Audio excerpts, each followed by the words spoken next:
I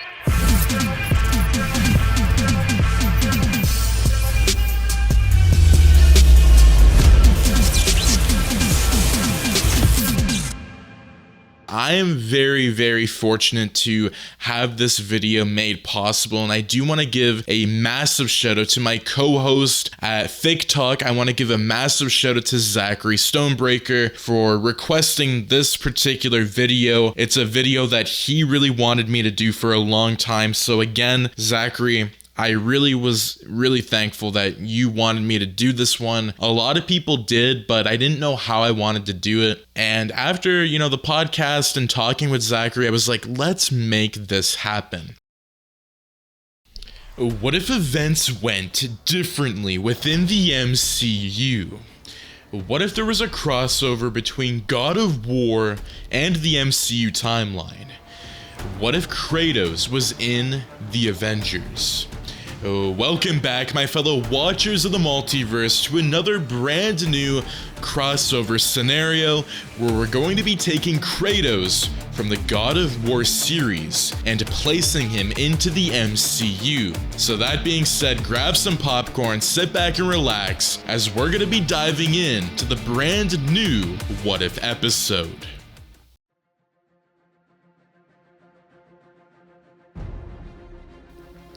Watu the Watcher had witnessed so many realities in his time span.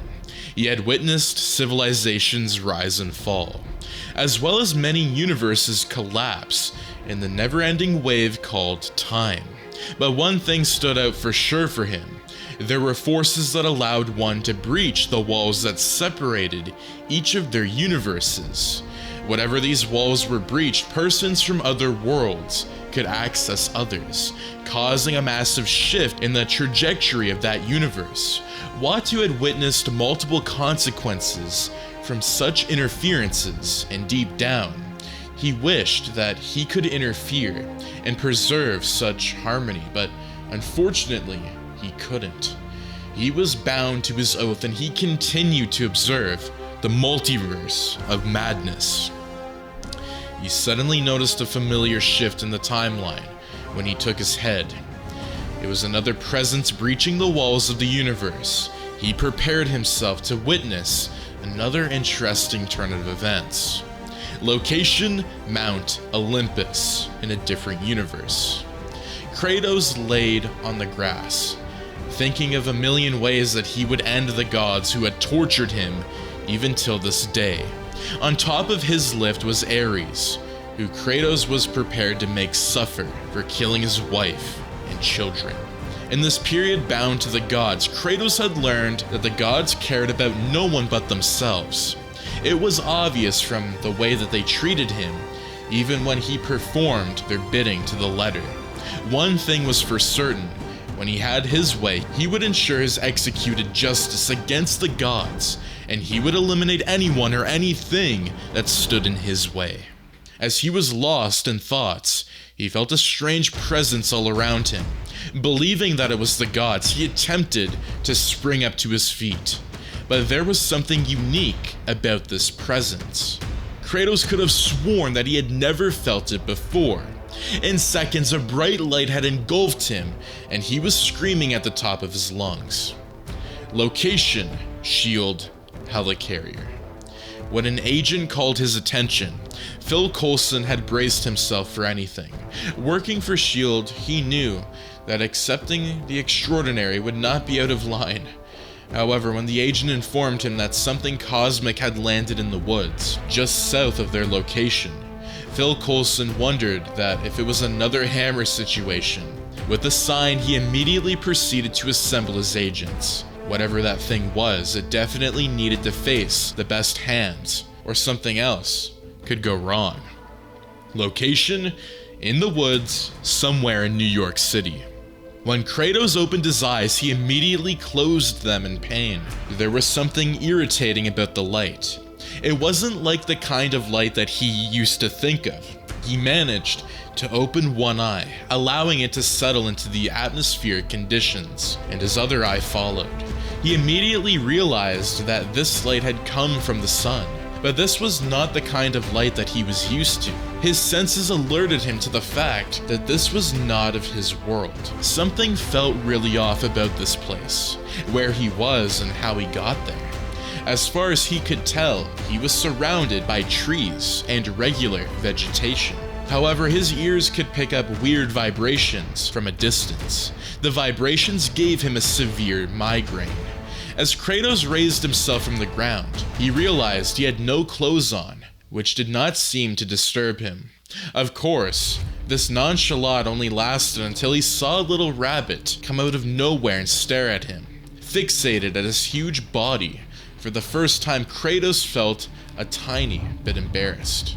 Before he could figure out his next time, he heard the vibrations again, only this time they were closer. It sounded like the clanging swords, and it pierced into Kratos' setting. He held his ears in agony as he looked up to see the source of the vibrations. It was a large flying machinery of some sort. From the looks of things, they were persons inside and they were armed with weaponry. Was this a setup? Kratos asked himself. When Kratos turned around, he realized more weird vibration-making sources were here. More men armed.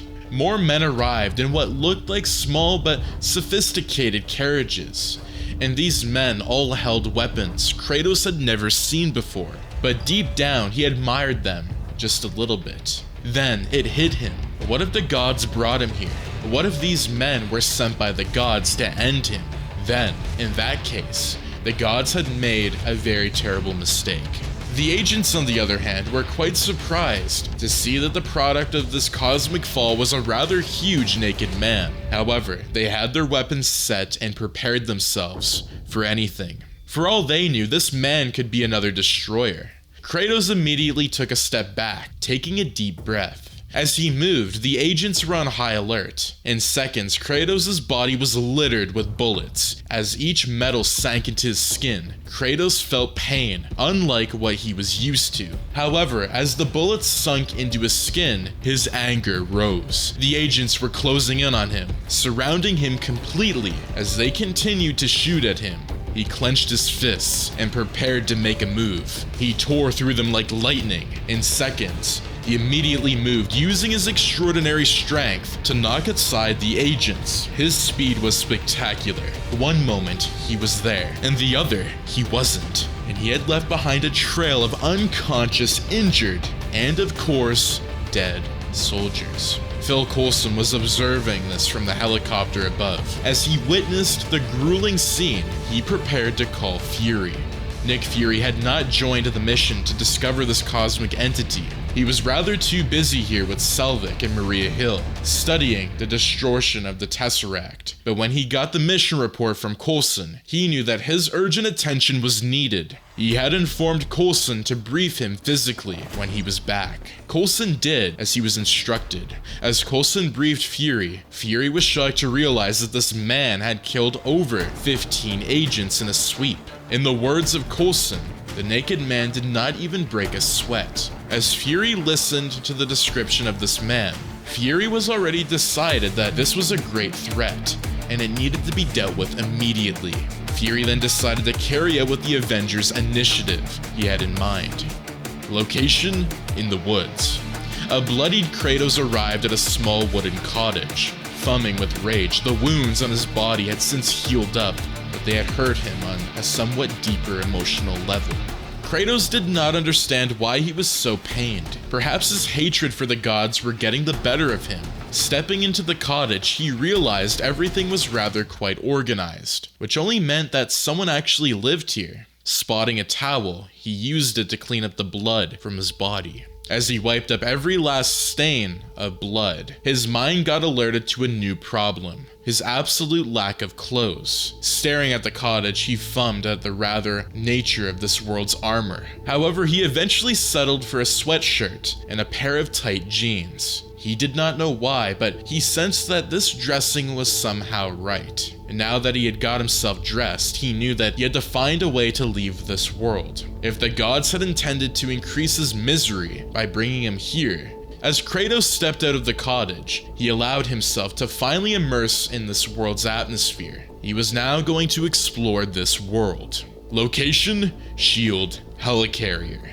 In time, Fury had gathered the Avengers for this project. He had Bruce Banner, Tony Stark, and Steve Rogers on this project. Hawkeye and Natasha had been instrumental in the location of these persons. Coulson, on the other hand, had been very instrumental in tracking down this monster. In the team meeting, they began to assess the strengths and weaknesses of this new creature. Coulson immediately noted that the samples of Kratos' blood had been collected from the site and analyzed. It was eventually discovered that Kratos was definitely not human, as his DNA did not just seem to match what they were used to. Fury proceeded to establish that Kratos was a next level threat, and he needed the Avengers to be on high alert, as they would use any available means to bring Kratos down. As Fury spoke, Coulson could see the deep fear that was in Fury's voice. He had never seen Fury this intimate before. The moment the meeting ended, Coulson walked up to Fury and asked why he was so agitated over Kratos. Fury proceeded to inform him that from his analysis of the video footage of the fight, Kratos did not plan to come to Earth. In fact, he must have been brought here by some reason, and Fury was not afraid of Kratos. He was afraid of the being that had the power to bring someone as powerful as him to their world. Coulson, on the other hand, remained positive and assured Fury that they would be able to deal with Kratos. Suddenly, they got interrupted by a call from one of their agents. Kratos had been found. Location: coffee shop. Kratos had been found in this coffee shop. Kratos had found this coffee shop interesting from the moment he walked in. Here he was, dressed as an ordinary man, observing how things were run in this dreadful world. No one seemed to notice his entrance in spite of the seemingly huge physique, ash-ridded skin, and tattooed body. In fact, he seemed to blend in just fine. Did someone whisper that he was perhaps a performer? With the sign, Kratos decided to pay no mind to anything that these persons had said. His concern was now to figure out who had brought him here, and the only way he was going to do that was perhaps confront some people. The first on his list being the men that had attacked him earlier, and to confront them, he needed to draw them out. Therefore, Kratos sat here calmly waiting for these persons, and when they would show up. Being an immortal, he was quite patient as well. To the surprise of the Avengers and S.H.I.E.L.D., Fury had instructed that he go in alone. He wanted no backup whatsoever, which seemed to defeat the purpose of why he had gathered the Avengers together. What if something happened to him? Coulson had asked. However, Fury had a strong incline that Kratos would not hurt him. When Fury stepped into the shop, he was pleasantly relieved to see that Kratos appeared as a normal human being. Kratos was sitting there, his attention focused on the window to his left. The moment Fury stepped in, Kratos' sharp senses directed the demigod's eyes to Fury. However, Fury did not let it intimidate him. As far as Fury was concerned, Kratos was no threat to him. Yet. Fury proceeded to introduce himself to Kratos, who did not seem to acknowledge him. Kratos asked if the weapons Fury had were given to him by the gods, and Fury sarcastically replied that the gods had abandoned humans to their affairs a long time ago. To this, Kratos snorted, noting that the gods did not like insubordination. If the humans stopped to show attention, the gods would immediately act up and swallow them up. Fury then noted that the gods sounded like dictators, to which Kratos gave no response. However, before Fury could continue, Kratos asked Fury if he was working for Ares. Fury immediately denied having anything to do with the gods. As Fury spoke, Kratos studied the man. He was telling the truth, but he was also afraid. But he was afraid of something he could not quite understand yet. He couldn't place it. Fury then went ahead to propose a truce to Kratos. He was willing to let go of the fact that Kratos had killed his men and injured several. All he needed was for Kratos to give his cooperation and that they would be able to move on swiftly. However, as Fury spoke, Kratos sensed a bit of control in the man's voice. It was quite dominating. It was almost like an order, and Kratos did not like taking orders from anybody. Kratos told Fury that he did not need his cooperation. Furthermore, he would continue his rampage against the gods, and it was Fury's best interest to stay out of his way. To make it better, Kratos warned Fury that if anyone stood in his way, he would ensure that he ended them in a gruesome manner. When Kratos noted that his threat left Fury in a chilled state, he was satisfied. He left his mark on Fury, and that was the intention all along. Seeing that his work here was done, Fury proceeded to stand up and leave the shop. Of course, he had been on the comms and the conversation was being well monitored. Location: somewhere in the cosmos. As this time, the Watcher had been silent, watching the events unfold with a certain graveness. Even now, he knew that this shift in the timeline was a big detail from what would be a massive ploy for total domination, and the pawns did not know what they were playing into. As the Watcher observed, he also knew that he would not be able to interfere. However, as he watched, he suddenly felt a presence within him. It had a familiar tingling sense, with the same presence that took Kratos from his home world into this particular world. The Watcher chuckled, turning around to face the presence. The Avengers and Fury had gathered. The moment Fury had arrived, he immediately called on a sudden team meeting. For the first time since the Avengers were assembled, Fury seemed like he was at a loss. But deep down, Fury knew that he was not at a loss. However, he was willing to hear the suggestions from the other Avengers. There were several things to actually consider in this matter.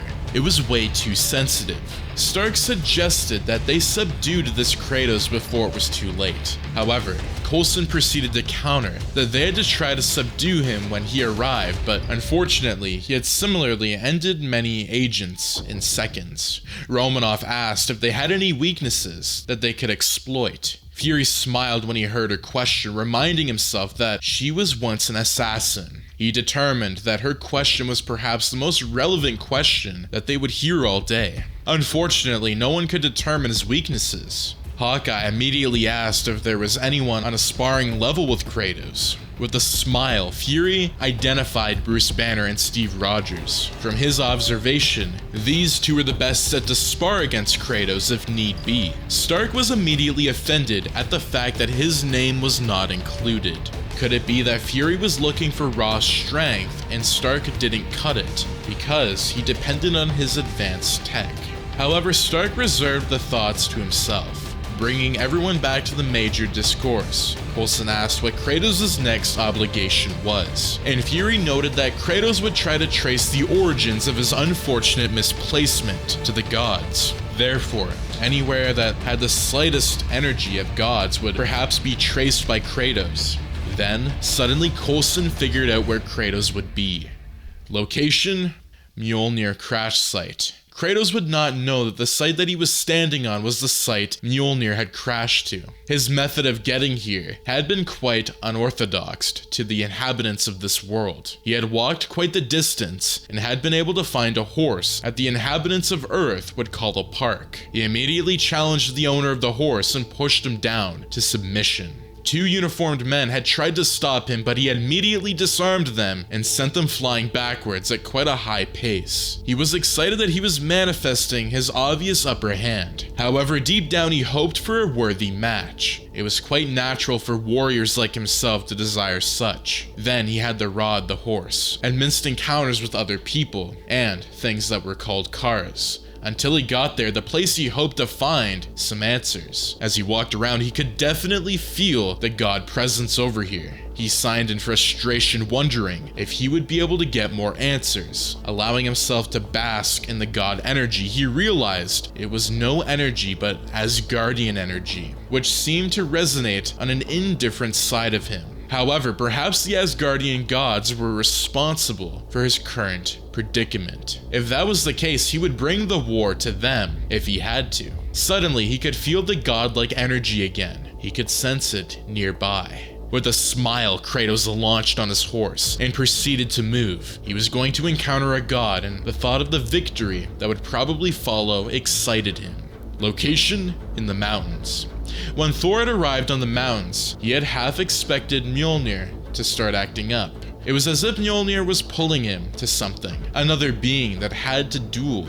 Deep down, Thor hoped that it was his brother Loki. It had been 2 years since Loki's death, and his family had been quite surprised when Frigga learned that Loki was alive. Of course, Odin had decided to send Thor to Earth to retrieve his brother, but with the destruction of the Bifrost by Thor 2 years prior, Odin had summoned some dark energy to bring Thor there. And now Thor was here to find his brother. However, he wondered why his brother had not come out in the open yet. It was unlike Loki to not cause mischief in a place like this. Nevertheless, Thor sought to answer the call for his hammer and flew towards the direction of the force.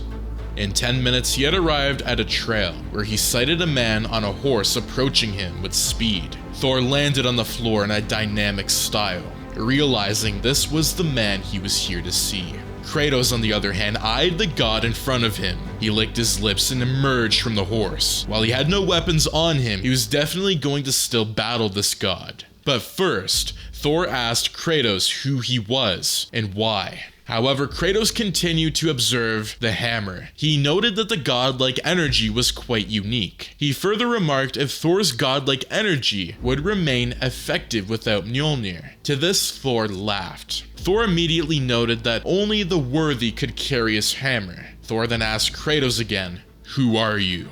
To this, Kratos answered that he was unfortunately a servant of the gods, cursed all his life to do their bidding. However, Kratos also noted that he hated the gods, and the gods continued to seek to punish him by making him go through multiple trials, just like this one. Suddenly, Thor realized that Kratos believed the gods brought him to this earth. Thor immediately noted that he did not know how Kratos ended up coming to this earth, but if Kratos would surrender and help him, then he could take him to Asgard and they could find a solution together. And to this, Kratos snarled. He noted that he would rather die than surrender, and with that he launched forward, heading towards Thor with a clenched fist. Location: Shield Helicarrier. An agent immediately called out to Coulson that their satellites had been detecting unusual activity in the mountains down south. With that, Coulson yelled that they got a Quinjet ready. As they scurried away, Coulson signed because deep down he knew that things were about to get wild. As he moved, he suddenly felt a presence in the room. What was going on? He wondered, and suddenly he decided to go check on the Tesseract. Apparently, in their deal with Kratos, everyone had seemingly forgot about the Tesseract. He moved into the hall where the Tesseract was kept and quietly observed that Dr. Selvig was working on the Tesseract, alone. Coulson walked towards him and asked how everything was going. To this, Selvig replied that everything was going quite well, and the Tesseract was surprisingly stable. Surprisingly, Coulson asked. Selvig proceeded to note that earlier on the Tesseract had begun to release frightening distortions of energy. However, the Tesseract had suddenly stopped distorting that energy, and everything seemed quite normal. Coulson sighed. Something was not quite right, and he could feel it. However, he decided that he would not let it bother him. He and the Avengers had to deal with Kratos immediately. Kratos felt the impact of the lightning in seconds. At first, it appeared like a bright flash of light, and before he could come to, he had felt a million jolts of electricity race through his body, charging his flesh and cooking up his internal organs. His back had landed on the floor with a thud, the impact creating a large opening in the ground. He groaned in pain as he continued to feel the impact, even after the strike ended. Thor landed beside him. He moved towards Kratos and struck Kratos with his right foot. Then he pointed Mjolnir towards Kratos. "Do you surrender?" Thor asked. Kratos boiled at the question. This god had quite the insolence. With all the anger he could muster, Kratos grabbed the right foot of Thor and tossed the heavy god to the side. Thor landed on the nearby rocks, destroying them in the process. The shock of the throw had caused the hum to accidentally let go of Thor's hammer. Thor groaned in pain as he struggled to recover. Kratos, on the other hand, had got up quickly on his feet and approached Mjolnir. Cursing the weapon, Kratos immediately remarked that he did not need a hammer to kill Thor. He leaped towards Thor and used his right palm to hit Thor's chest. The impact of the hit caused Thor to cough out blood. Kratos immediately smiled on seeing this. He clenched his fist and sent it towards Thor's face in a flash. Then he continued to punch Thor, each punch generating a separate amount of blood from Thor's body. By the time Kratos was finished, Thor was very weak. Kratos then proceeded to grab Thor's neck and lifted him up. He was going to end this once and for all. "You should have run away when you had the chance, boy." Kratos scolded. However, before he could land the finishing snap, he felt something sharp pierce his head. He fell to the floor and groaned in pain, wondering what was causing this. Location? Somewhere in the cosmos. "Why didn't you let him kill the god of thunder?" the Watcher asked the Presence. However, the Presence gravely noted that the god of thunder was essential in furthering his plans, hence he had stopped Kratos from killing Thor. The Watcher then asked what his plan was, and to this, the Presence gave no answer. Location? In the mountains. When Kratos stood up from the floor, he was pissed off. Thor still laid on the floor unconscious now. However, before Kratos could move to finish the job, he suddenly sensed noises. Quite familiar noises, he had to say. "Those men never gave up," Kratos signed. He turned to see the Quinjet heading towards them. It was high in the sky, but Kratos could see even the persons that were inside. He was ready for them, this time.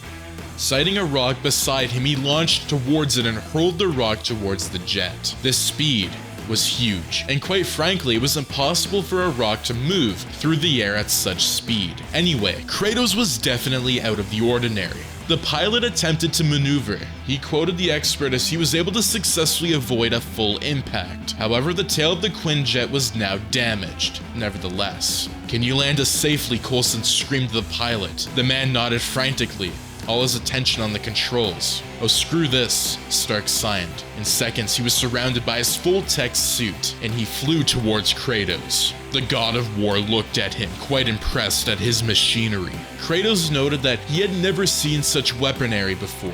He also asked what god gave him those weapons. Stark scolded.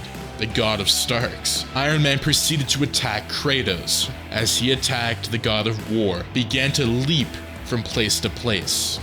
Carefully avoiding the energy blast from Iron Man's suit, Iron Man was well positioned in the sky, and since he observed that Kratos could not fly, he was using his levitation to his advantage. However, deep down, Iron Man knew that this would not last for long. Meanwhile, the Quinjet had been successfully able to land with no casualties, which was quite a relief to Coulson. Immediately, Banner and Rogers stepped out of the jet, rushing towards the battle scene to assist Tony. Romanoff remained with Coulson in the jet. Fury and Barton had remained at S.H.I.E.L.D.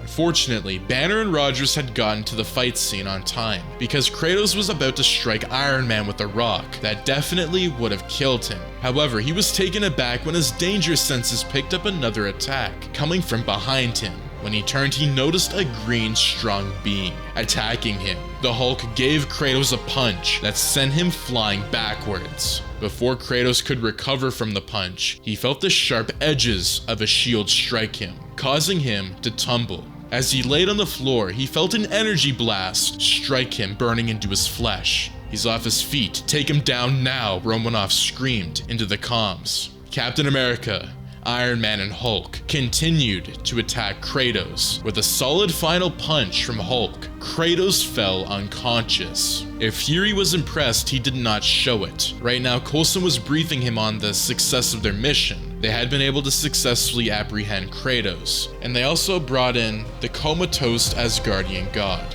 Coulson remembered that this god was from 2 years ago. His epic face-off against the Destroyer had been one of those for the ages. However, Fury was not convinced that they had won this fight just yet. He noted that something just didn't feel right with Kratos, and he felt like this was more than any of them could fathom.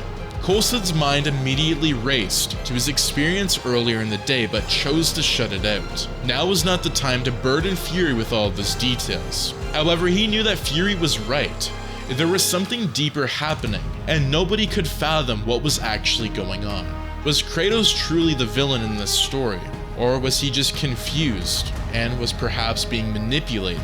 What if they were all being manipulated? Indeed, things were going at a quite fast pace, and Coulson did not like it one bit. Location? Somewhere in the cosmos. Watu, seeing how events had unfolded, asked the Presence if this was a hidden intention, that Kratos get captured. The presence chuckled and noted that Kratos, the even cunning weapon of the gods, would definitely not have been that easy to best unless he had a plan in mind, and the presence had anticipated such action for Kratos. Moreover now, Kratos would get to meet another pawn in the presence of their game of chess. On hearing this, the Watcher signed. He knew that things were about to get worse before they got better. Location: the shield helicarrier. Kratos sat in his sophisticated cell, silent and staring at the floor. Fortunately, none of these pesky men had tried to interview him yet. Kratos considered their delay lucky. Of course, they were the lucky ones because that moment Kratos became impatient. He would attack. He had allowed for his capture. One of the best ways of war was to understand the strategy of his enemies. And what better way to understand the strategy of his enemies if he had not seen his enemies' headquarters? By being captured here, he had the opportunity to see around, and he would know their strengths and their weaknesses. As he remained in the cell door opened, allowing an old man to step in. The old man identified himself as Dr. Selvig. Kratos did not answer him. Deep down, he hoped his silence was threatening enough. He was surprised when the man sat down and began to chuckle. "Can I tell you a secret?" the man said. Kratos did not respond, but Selvig continued anyways. Selvig proceeded to note that he was not actually Selvig. The real Selvig was busy working on the Tesseract in his lab. However, Selvig was still under his clutches. Only then did Kratos look up. He did not ask, but his eyes carried the question. If this was not Dr. Selvig, who was he? With a smile, the man's bodily appearance changed swiftly. He wasn't an old man anymore. Rather, he was a vibrant young man in a green armor, and he had a wicked smirk in his face. "My name is Loki, and I am the god of mischief," the man said.